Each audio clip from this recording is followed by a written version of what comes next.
RSS के 100 वर्ष नागपुर में बड़ा कार्यक्रम। नागपुर में ही बाबा साहब ने धर्म परिवर्तन किया था और बौद्ध धर्म की दीक्षा ली थी। आज बड़े कार्यक्रम में देश भर में हर जगह आरएसएस इसकी 100वीं वर्षगांठ मना रहा है। इस कार्यक्रम में प्रधानमंत्री सहित मोहन भागवत, नितिन गडकरी, महाराष्ट्र के मुख्यमंत्री तमाम सहित वीआईपीज हर जगह आरएसएस के कार्यक्रम हुए और शामिल हुए। उस कार्यक्रम में मुख्य अतिथि के तौर पर कोविंद साहब पूर्व राष्ट्रपति पहुंचे यहाँ। उन्होंने कहा कि उनका कहना है कि उनके जीवन में दो लोगों का महत्वपूर्ण योगदान है, डॉक्टर अंबेडकर और डॉक्टर हेडगेवार।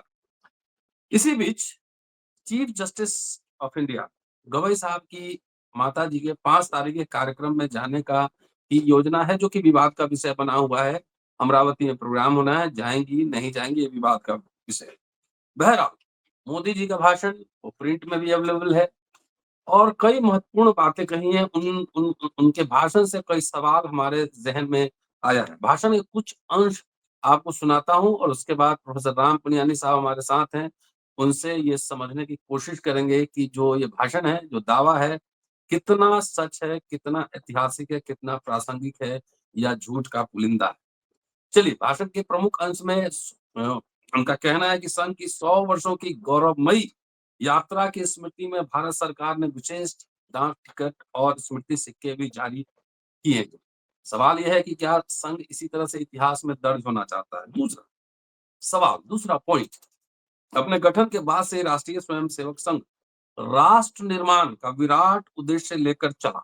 तीसरा पॉइंट, आजादी की लड़ाई के समय परम पूज्य डॉक्टर हेडगेवार जी समेत अनेक कार्यकर्ताओं ने, आरएसएस के कार्यकर्ताओं ने स्वतंत्रता आंदोलन में भाग लिया।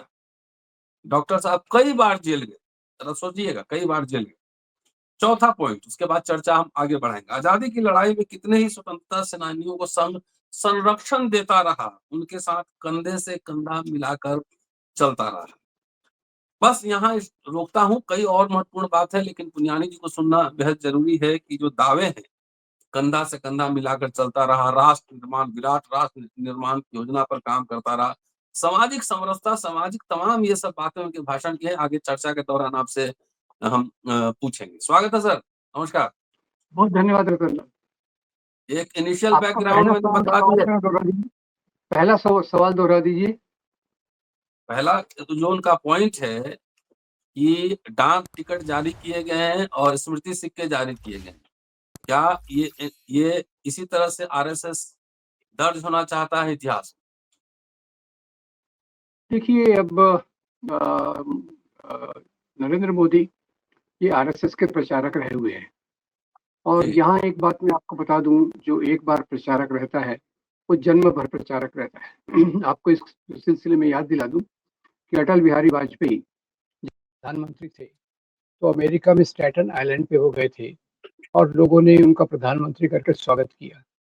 उन्होंने बड़े जबरदस्त शब्दों में कहा, मैं प्रधानमंत्री तो बाद में हूँ, पहले मैं आरएसएस का स्वयंसेवक प्रचारक हूँ।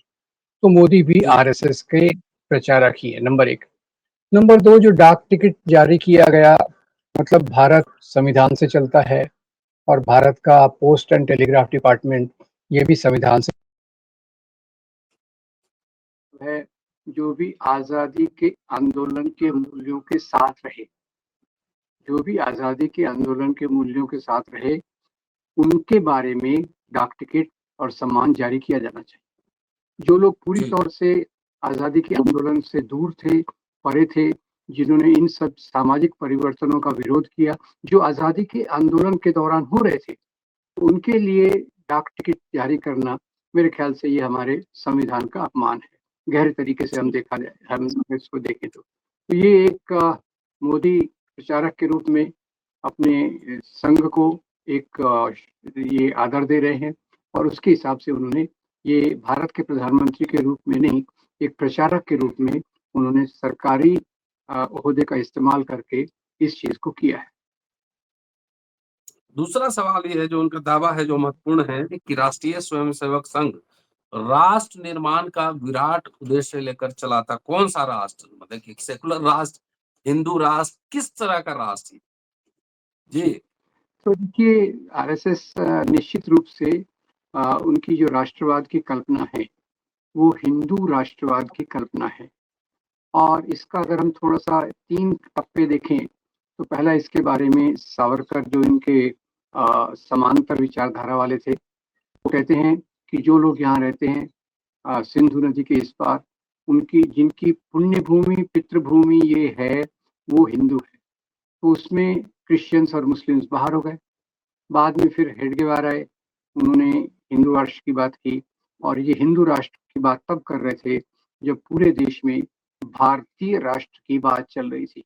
India nation in the making की बात चल रही थी। ये ख्याल कीजिए, हमारे आजादी के आंदोलन को सुरेंद्रनाथ बैनर्जी की किताब India nation in the making कहा गया है और उस समय लोग भारतीय राष्ट्र की बात कर रहे थे, इंडियन राष्ट्र की बात कर रहे थे।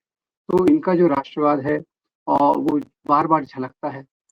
संविधान बना तो संविधान की सबसे पहली आलोचना कहाँ से आई? इनके पत्र ऑर्गेनाइजर से आई। ये भी कोई संविधान है? इसमें हमारे जो प्राचीन मूल्य हैं, गौरवमय मूल्य हैं, मतलब ब्रैकेट में मनुस्मृति, उसकी तो कोई जगह ही नहीं है। तो ये बाद में कई इनके जो सरसंघ चालक रहे हैं, उन्होंने यहाँ तक कहा है ये तो विदेशी मूल्य पे बना है, इसको फेंक दिया जाना चाहिए। तो इनका जो राष्ट्रवाद है वो हिंदू राष्ट्रवाद है, जो एक तरफ मुसलमान और क्रिश्चियंस की नफरत के आधार पे और दूसरी तरफ मनुस्मृति के मूल्यों के आधार पे बना है। और ये इनका मुख्य राष्ट्रवाद का तरीका है। पर अभी सत्ता के क्योंकि उनको बने रहना है, बार बार का चुनाव जीत कर आ रहे हैं, तो उनको वो बातें एक जिसको कहते हैं ना शुगर कोटेड ढंग से बताना है कि हमारे मूल्य तो वही हैं, हमारे मूल्य वही हैं जो मनुस्मृति के हैं, हमारे मूल्य वही हैं जो मुसलमानों और क्रिश्चियन से घृणा करते हैं, और हम बात करेंगे ऐसा लगे कि जैसे हम संविधान का आदर करते हैं। नंबर 2, आप जानते हैं सालों तक उन्होंने अपने हेड ऑफिस पे तिरंगा झंडा नहीं फहराया और बाद में जिन 3 नौजवानों ने तिरंगा झंडा वहां जाके फहराया उसके खिलाफ उनके खिलाफ केस किया और वो केस मेरे ख्याल से अभी तक बंद नहीं हुआ है, उन्होंने वापस नहीं लिया। उसके बाद से उन्होंने वहां तिरंगा झंडा लगाना शुरू किया। सर, एक हेडगेवार को लेकर उनका दावा है कि कई बार जेल गए और स्वतंत्रता आंदोलन में आरएसएस ने हिस्सा लिया। तो जहां तक संसूल साहब से हमने बात की तो उन्होंने कहा था हेडगेवार एक बार गए थे, not as a RSS man but individual capacity में, और जितने महीने जेल रहे थे उसमें 12 किलो उनका वजन बढ़ गया था। जेल में लोगों का वजन कम होता है, तो थोड़ा इस पे थोड़ा प्रकाश डालिए। देखिए शमसुल भाई तो इसमें सबसे बड़े विद्वान हैं आरएसएस के मुद्दों पे। तो ये बात सही है कि जब वो जेल से आए 1930 के सिविल डिसोबीडियंस मूवमेंट के बाद, तो उनका जो कोट था वो पहले से छोटा हो गया, उस कोट को पहन नहीं पाए। और दूसरा एक उसका मकसद भी आपको बता दूं कि 1930 में वो जेल में गए तो आरएसएस के रूप में नहीं गए, वो निजी तौर पे गए। आरएसएस के सरसंघ चालक थे, उस पद से वो पद उन्होंने अपने दोस्त डॉक्टर अभ्यंकर को दे दिया कि जब तक मैं जाता हूँ आप इसको संभालिए। और मैं क्यों भाग ले रहा हूँ इसमें, क्योंकि जेल में ऐसे बहुत सारे मिलेंगे जिनको हम संघ की विचारधारा के पास ला सकते हैं। इसके लिए नहीं गए कि उनको असहकार ये सिविल डिसोबीडियंस मूवमेंट को मजबूत करना था, इसलिए गए कि समविचारी लोगों को वहां से पकड़ना। एक दूसरा, एक बार और वो जेल गए थे 1921 में गए थे शायद, जब जंगल सत्याग्रह चल रहा था और वो आखिरी वक्त था जब उन्होंने राष्ट्र के इसमें भाग लिया। और जहां तक बाकी आरएसएस के कार्यकर्ताओं का सवाल है तो हमें कुछ बताने की जरूरत ही नहीं है कि 1930 में ही हेडगेवार ने कहा था मैं इसमें जा रहा हूं पर निजी कैपेसिटी में जा रहा हूं। और दूसरे एक सज्जन उनको मिले आए, वो बड़ी शमसुल साहब इसको बड़े अच्छे से वर्णन करते हैं। एक सज्जन मिलने आए कि भाई देखिए मैंने 2 साल के लिए मेरे परिवार के जीवन का खर्चे का इंतजाम कर दिया है, तो अब मैं भाग लेता हूँ इसमें सत्याग्रह में और उसका मुझे बताइए। तो हेडगेवार बोले अगर आपके पास 2 साल का पैसा है तो आप सत्याग्रह में क्यों भाग लेते हो, आप संघ में आ जाओ, संघ का काम करो। तो ये उनकी विचारधारा है। और 1945 में भी गोलवलकर जब सरसंघ चालक थे तो उन्होंने भी कहा कि हम कोई भी ऐसा काम ना करें जो ब्रिटिश विरोधी लगता हो। अब ब्रिटिश विरोधी लगता हो, ब्रिटिश विरोधी तो यही था कि आप 1942 के क्विट इंडिया मूवमेंट में भाग लीजिए। ब्रिटिश विरोधी तो यही था कि आप उस दौरान में जो पूरे देश भर में वातावरण था उसको मदद कीजिए।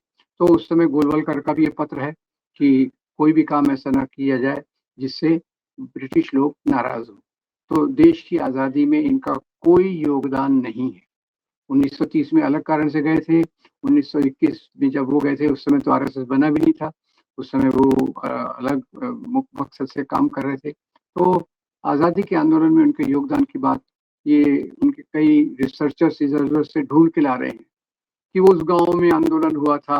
ब्रिटिश ने अपने इंटेलिजेंस पेपर में ये लिखा है, पर उसमें जहाँ तक पूरे आम लोगों का सवाल है, आम आरएसएस के कार्यकर्ताओं का सवाल है, उनका इससे कोई लेना-देना नहीं था। पीएम मोदी ने दावा किया है कि संघ के कार्यकर्ता जो स्वतंत्रता सेनानी थे उनको संरक्षण देते थे, लेकिन सुभाष चंद्र बोस का मसला है, जब आज़ाद हिंद फौज वो बनाए थे तो उस समय जहाँ तक हमने पढ़ा है समझा है कि ये तो अंग्रेजों के साथ थे और सुभाष चंद्र बोस के सेना में जाने से मना कर रहे थे। तो कितने लोगों को कहाँ संरक्षण दिए, कोई ऐतिहासिक प्रमाण दस्तावेज? नहीं, इसका कोई प्रमाण और दस्तावेज तो है नहीं, क्योंकि विचारों से ये जो लोग 1942 क्विट इंडिया मूवमेंट में जेल गए थे, उनसे तो इनका कोई वैचारिक संबंध नहीं था और गोलवलकर ने भी अपनी तरफ से कह दिया था, इस आंदोलन से हमारा कोई लेना-देना नहीं है।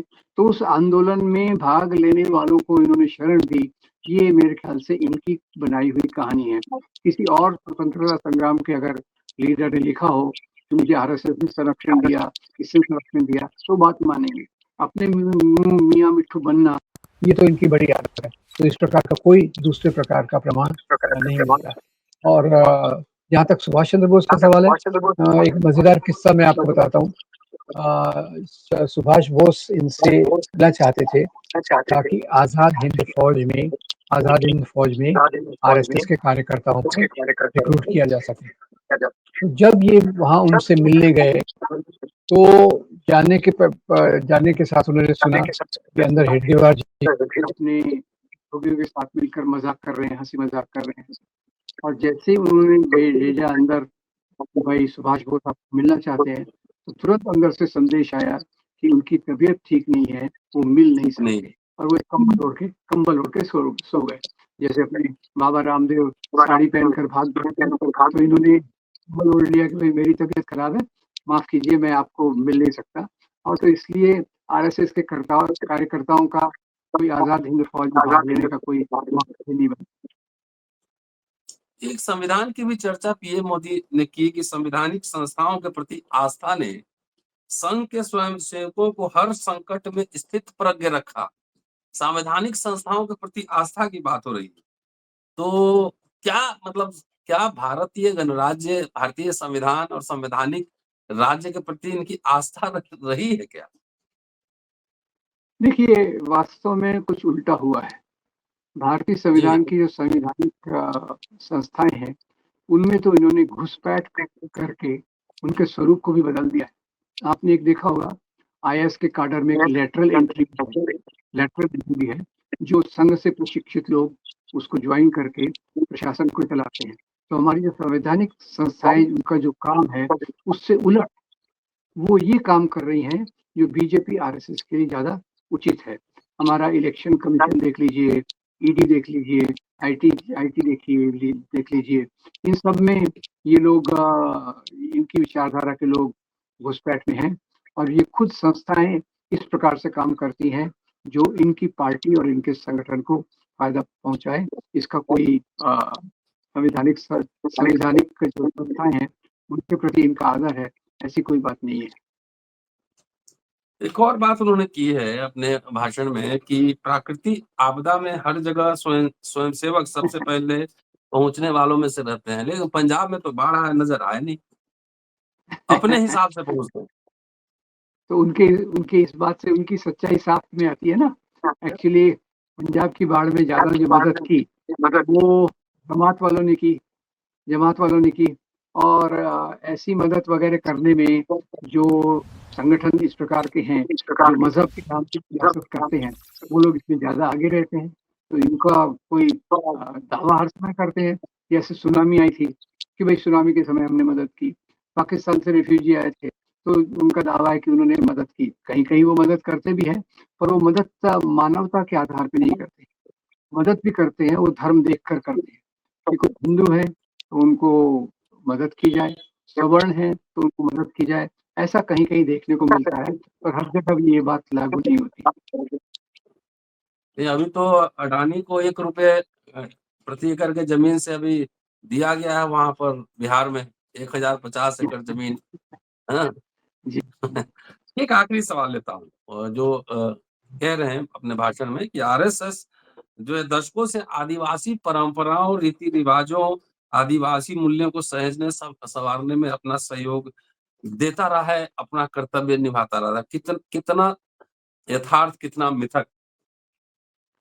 देखिए, आदिवासी संस्थाओं के बारे में तो मेरा थोड़ा-सा खुद का अनुभव बहुत रहा है और कई संस्थाएँ इनकी मैंने देखी हैं। वो आदिवासियों के बीच में ब्राह्मणवादी मूल्यों को डालने की कोशिश कर रहे हैं।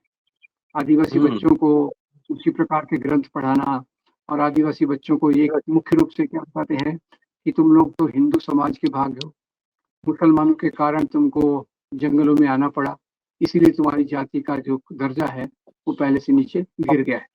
और उसमें वो 2 एक तीर में 2 शिकार करते हैं। एक तो आदिवासियों के बीच में ब्राह्मणवादी मूल्य डालने की कोशिश करते हैं। उनकी परंपराओं का इनसे कोई लेना-देना नहीं है। आदिवासी परंपरा में आपको मंदिर नहीं मिलता। आदिवासी परंपरा में आपको जो जिस प्रकार का पूजा करते हैं, वो अपनी प्रकृति पूजा करते हैं, पूर्वजों की पूजा करते हैं। उनमें अब सब ये चीज़ें ला रही हैं, ला रहे हैं शबरी की पूजा, हनुमान की पूजा, उसमें भी चुन के उनको जो देवी-देवता दिए जा रहे हैं, वो भी चुन के दिए जा रहे हैं, जो हिंदुइज़्म किया अपने जा रहा है पूरा। निजी रूप से जिनका सामाजिक स्तर बहुत ज़्यादा ना हो। तो ख़ैर, तो ये वहाँ एक डबल रोल उनका चल रहा है। एक तरफ से वो इनको इनको इनके बीच में ब्राह्मणी मूल्यों के आधार पे काम करते हैं। उनको मुसलमानों के खिलाफ और ख़ास तौर से आदिवासी क्षेत्रों में क्रिश्चियंस के खिलाफ ज़्यादातर उनको भड़काने का काम ये ज़्यादा करते हैं और उनकी परंपराओं से आरएसएस को कोई लेना-देना नहीं है। और जल, जंगल, ज़मीन कॉर्पोरेट के नाम। वो इनका बड़ा काम है, बड़ा काम है। चलिए सर, बहुत-बहुत शुक्रिया, बहुत-बहुत शुक्रिया। तो ये था पीएम नरेंद्र मोदी के भाषण का विश्लेषण। एक एपिसोड और शमसूल साहब के साथ इसी विषय पर करेंगे। शुक्रिया, देखते रहिए अम्बेडकर नामा। Thank you sir. धन्यवाद, धन्यवाद अब्दुल्ला।